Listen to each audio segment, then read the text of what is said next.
Alright, Trial Mob, you already know what time it is. We have some community custom, some Acid Rain stuff, and on top of that, I do have a little bit of a special message to the community at the very end of this. So I would ask that if you can, watch all the way through or skip to what you want to watch, but please listen to that message at the end, because that's something personal from me to you guys, and I am hoping that we as a community can make, certain changes if we come together. So by all means, we're going to do it as business as usual, and then a little something special at the end. I really appreciate you guys tuning in, subscribing, constantly putting comments on my stuff, and a lot of the love that I be getting from you guys. So by all means, let's go ahead and get into it, and let's go ahead and break it down.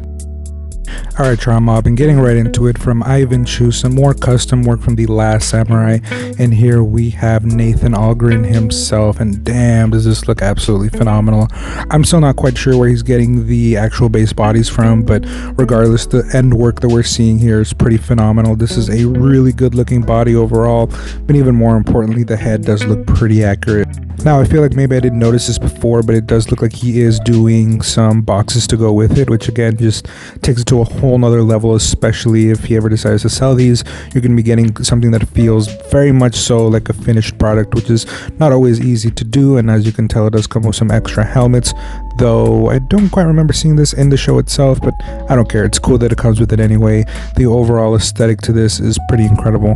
Now all we really need is a diorama that looks just like this to be able to recreate some of those ninja scenes where they have the big battle.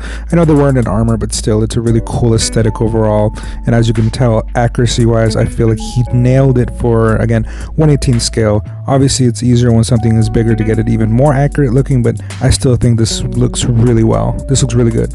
This shot is only a little bit to the side. It looks a lot like the one I just showed you, I know, but the slight change in angle of the face definitely gives you some of that more accuracy, and again, I really like the way this came out. This is, I don't think the armor is necessarily to the T, but it is very much so in the same essence, and this is gonna look great if they ever decide to do, something like this in mass production. Now all we really need is the rest of the samurai that we got from that movie, and I think we would have just an incredible set moving on forward, especially with what they've gotten so far. I can only imagine that if you're able to get all the samurai in a diorama, especially for us people that are absolute The Last Samurai movie fans, this is going to be a must buy again if this ever becomes available to the public. Now here's where it gets really interesting. Now this does seem to be almost the exact same base body with just a couple of differences, but here we have the main character from Neo, and I have to admit this looks absolutely phenomenal. The head does look a lot like the character that I do remember playing as in Neo. As you can tell, there's a few extra weapons, other feats. From my understanding, these characters were fairly customizable in the video game, so obviously it's nice to see that there's some custom work here. Neo is a very cool samurai, let's say samurai version of Dark Souls, with a lot of modularity to it, so I would love to see, again, this kind of stuff reach mainstream media. The bow and arrow on this looks, really spot on. I'm not going to say it looks spot on to the game itself, but the fact that he even can hold something like this with his swords, and I believe that's the gun on his back, this looks just to a top tier degree that I don't think we've really seen yet in the scale. And I guess my question is the same as it was before. If we could get our hands on stuff like this, if they started making this in bulk for everybody, would you want to buy this? This is definitely not something that would be cheap. Acid Rain is not cheap as it is, but I would be willing to say that that level of detail in the face, it's going to cost a little bit more. That detail on the body might cost a little bit more. So would you be willing to pay upwards of $50 or $60 if it meant you'd be getting quality, that's this high and this type of figure? Now this is really dope. As you can tell, he has the two swords that are sheathed away, but then he has a sword in his hand, and it is ginormous. But again, it definitely goes with the whole aesthetic, the whole look. And I realize it's not a gun on his back, even though he does have a gun, but that's a quiver of fucking arrows. It's fucking incredible.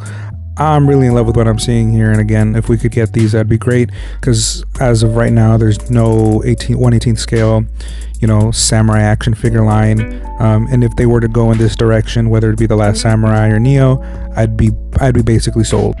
And right here you can see one of the masks that were put onto him. So I do believe it's still the same character, but this time just wearing a mask. But again, having a figure that you can do that with, right? Like some of the bigger import stuff where they come with an SH Figure Arts figure will have, you know, other hands, other faces, things like that.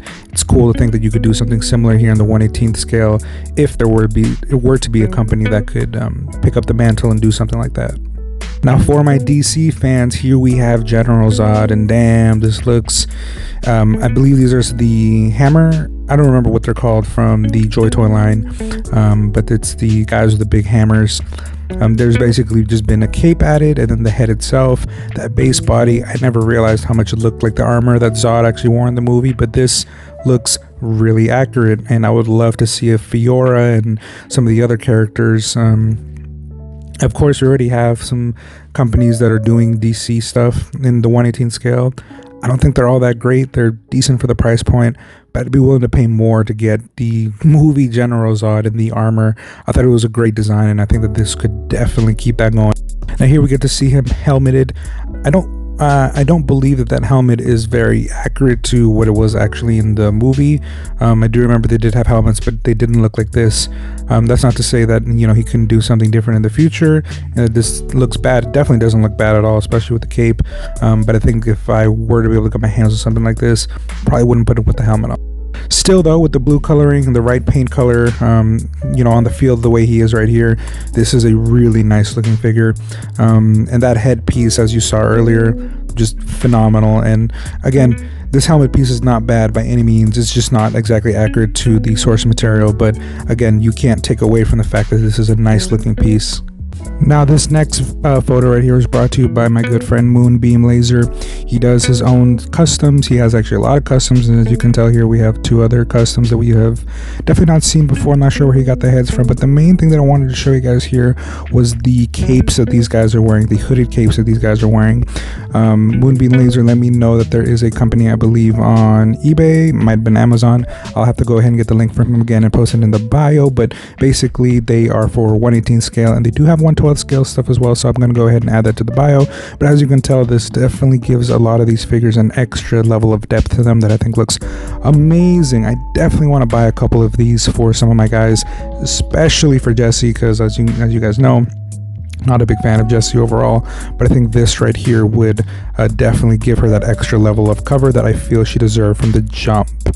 Now stepping away from the custom side, let me actually show you guys the exclusive side. So this is something that Skellywags TV already covered on his channel, and he actually reached out to me about it, and I was able to already secure both of the ones that I was looking for. So the basically the Asurane exclusive stuff, the Jeep, the Voldo, and the Shadow of Asimite, plus I forget what the name of the last one was, but they're all available currently on Toynami, so American buyers rejoice. They are located here in California, I believe, so shipping was very, very low, and I was able to get both Voldo and the Shadow of Asimite for a good price. Now something that you'll notice in a second is that the Voldo character is very expensive, upwards of $69.99, so it is by no means a cheap figure, and that is something that kind of stung to buy, but I mean, it is what it is. I really wanted it because I want to be building up my Omango force, especially some of the exclusive stuff.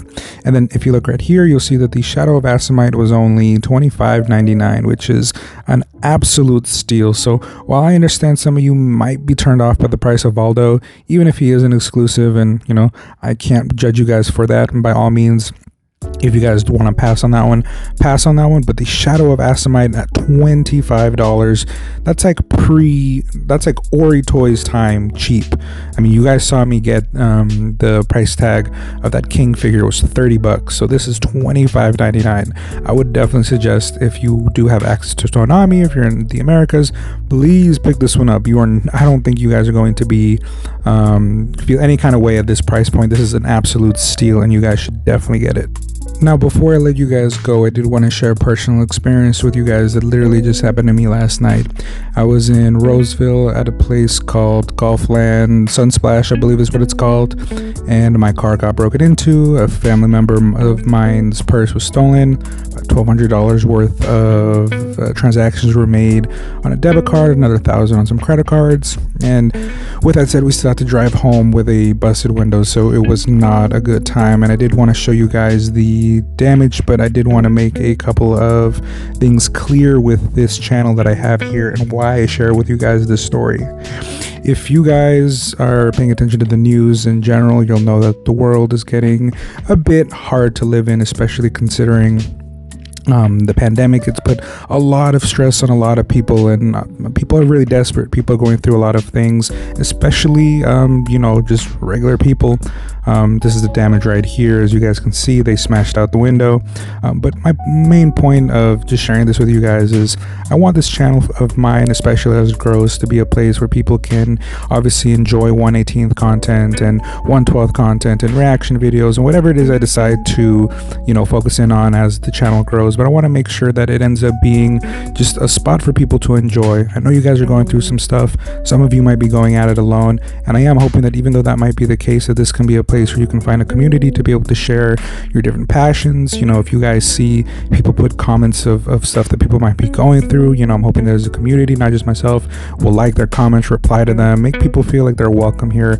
I do this stuff and this kind of content not just for myself but for you guys as well, and I am hoping that this could be a platform for good for a lot of people who are really going through it right now, everything considered, pandemic and all those things. So please, if you guys could, as you're subscribing and doing all those things, that you're an active part of the conversation with other people. And again, I am doing custom work, and I am hoping I can continue to do coverage on your guys' custom works and just bring the community more closer together, because again, like I said, a lot of us are going through this kind of stuff that you're seeing right here. A lot of us are going through other such struggles, and I am hoping that this channel right here and the content that I put out is something that helps take that stress away, even if only for one episode. All right, you guys. So again, Trial Mob, let's unify the best we can and make this a place for all of us. All right, guys, I'll catch you guys on the next one.